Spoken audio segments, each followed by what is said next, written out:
నమస్కారం గురువుగారు. నమస్కారం. శివాజ్ఞ లేనిది చీమైనా కుట్టదు కదా. మరి శివ ఆజ్ఞతోనే కదా చీమ కుడుతుంది. అట్లాంటప్పుడు శివ ఆజ్ఞతోనే మనం చేసే పనులను చేస్తున్నాం. మరి అట్లాంటప్పుడు పాపపుణ్యాలు మనిషికి ఎట్లా అంటుతాయి గురువుగారు? దాని గురించి వివరించండి.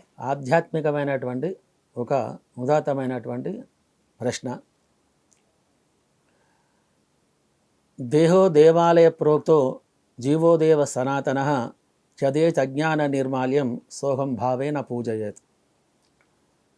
శివాజ్ఞ లేనిది చీమైనా కుట్టదు అనేటువంటి శాస్త్రానికి ప్రవచనంగా శివుడే దేహం, దేహమే శివుడు అనేటువంటి భ్రాంతిలో ఉన్నటువంటి ఒక మనిషికి ఏ చీమ కూడా ఏం చేయలేదు. కాకపోతే ప్రతి జీవిలో కూడా శివాత్మ ఉన్నది అని తెలియజేయడానికి చీమతోటి ఉదాహరణ తీసుకున్నారు ఋషులు. అందుకే నా చీమను వాడింది. చీమను ఉదాహరణ తీసుకున్నాడు. శివుడు కుట్టమంటేనే ఆ చీమ కుడుతుందయ్యా. అటువంటి పరమాత్మ గాలిలో కానీ, తేమలో కానీ, వాయువులో కానీ, అగ్నిలో కానీ, నీడలో కానీ, మనిషి దేహంలో ఉన్నటువంటి ఆ యొక్క శివుడు అతను ఎప్పుడంటే అప్పుడు మనిషిని తన దగ్గరికి తీసుకెళ్లేటువంటి సామర్థ్యం కలవాడు కనుక అతను ఎప్పుడు అతనికి సెలవిస్తే అప్పుడు ఆ మనిషి యొక్క ఆత్మ అనేది శివైక్యం చెందుతుంది అనడానికి అతని ఆజ్ఞ అయితేనే ఈ పాప పుణ్యాలు కానీ, ఈ పాప ప్రక్షాళన కానీ, మనిషి చావు బతుకులు కానీ మనకు లభిస్తూ ఉంటాయి. కాబట్టి అట్లా శివాజ్ఞలే మనిషి అన్న కుట్టాడు కానీ శాస్త్రం కాదు, అది చీమ కుడుతుంది. కాబట్టి శాస్త్ర ప్రకారంగా ఆ వచనం దానికి తీసుకొని శివుని ఆజ్ఞ లేని చీమైనా కుట్టదే అనే శాస్త్రం అనేది మనకు వచ్చింది. మనిషి జన్మ కర్మకు బద్ధమేనా? అంటే ఇప్పుడు మనం చేసిన కర్మలు, పోయిన జన్మల సంచిత పాపం, ప్రారంధ పాపం అని అవన్నీ ఉన్నాయి కదా, కర్మకి బద్ధుడేనా ఇప్పుడు ఏది చేసినా?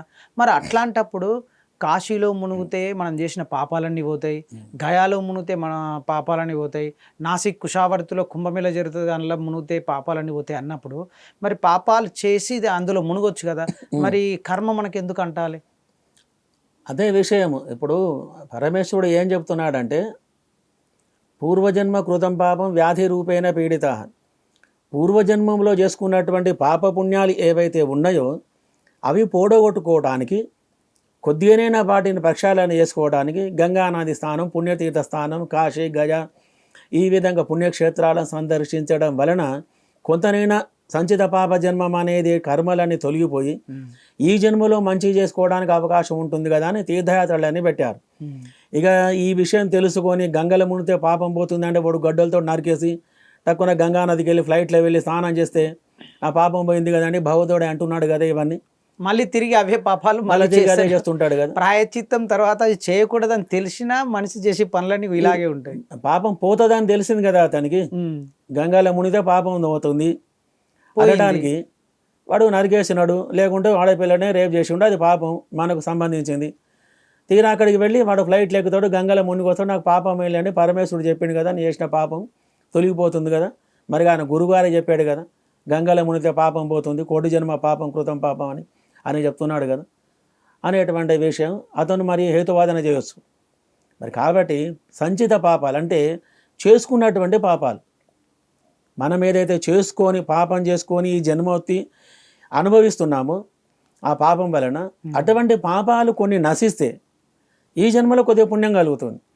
కాబట్టి అటువంటి పాపాలు తొలగడానికి గంగా స్నానం, పుణ్యక్షేత్రాలు, కుంభమేళ, దేవతా దర్శనం, శ్రీశైల దర్శనం, శిఖర దర్శనం, ఇట్లా వెంకటేశ్వర స్వామి అట్లా ఏది ఇష్టమైనటువంటి దేవతకి వెళ్ళి అక్కడ స్నానం చేసి వారి మొక్కులు ఏమైనా తీసుకుంటే కనుక దాంట్లో కొంతనన్నా పూర్వజన్మలో చేసుకున్న పాపం తొలగిపోయి ఈ జన్మలో కొద్దిగా మంచి అనేది మనకు కలుగుతుందేమో అన్న భ్రాంతి ఈ స్నానాలు గినాలి అని చెప్పుకున్నారు.